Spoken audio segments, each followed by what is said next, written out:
The episode begins right in the middle of the action. Nina Hayes, the FBI's first black female agent, is in a dark kitchen with a knife to her throat.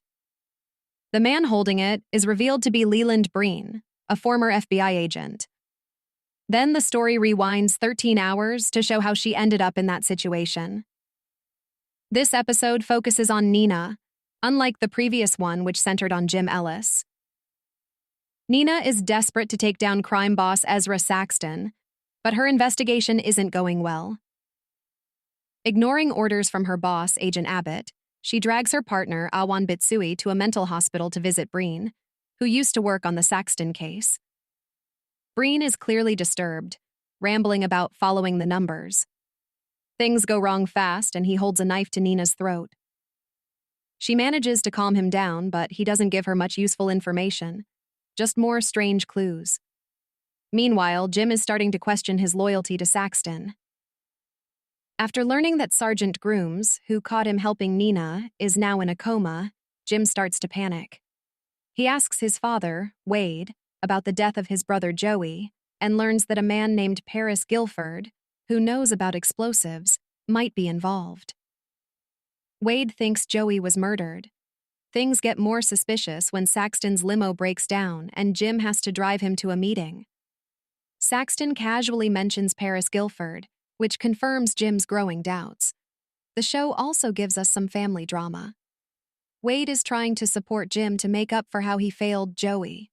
Stepmom Charlotte adds humor with her over-the-top comments and drinks. There's also a hint that Izzy's boyfriend David might secretly be the doctor who saved Saxton's son Royce. Speaking of Royce, he has a wild meltdown at dinner, adding a bit of absurd comedy to the episode. In the end, both Nina and Jim are at turning points. Jim is starting to see who Saxton really is, but he's still tied to him by years of loyalty. Nina's not getting much support at the FBI, but she finds encouragement from Abbott's wife, who's excited to see a black woman shaking up the system. As the episode ends, the mystery grows deeper, and the answers are still just out of reach.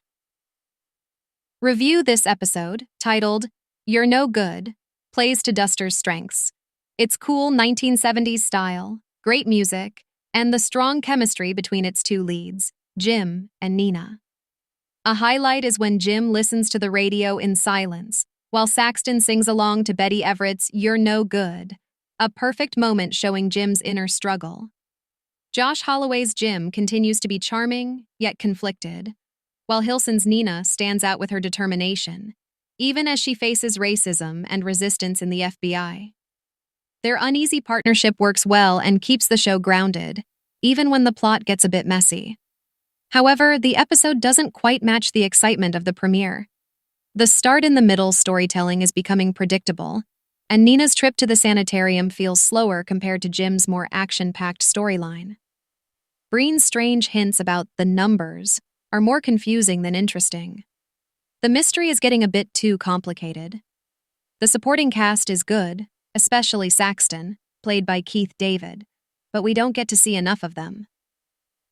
The family moments are fun, especially Royce's breakdown and Charlotte's funny one-liners. The show's 70s setting still looks great and doesn't feel fake. The main problem is the tone. Sometimes it's serious and dark, other times it's light and campy. The mix doesn't always work smoothly, and the episode feels like it's not sure what kind of show it wants to be.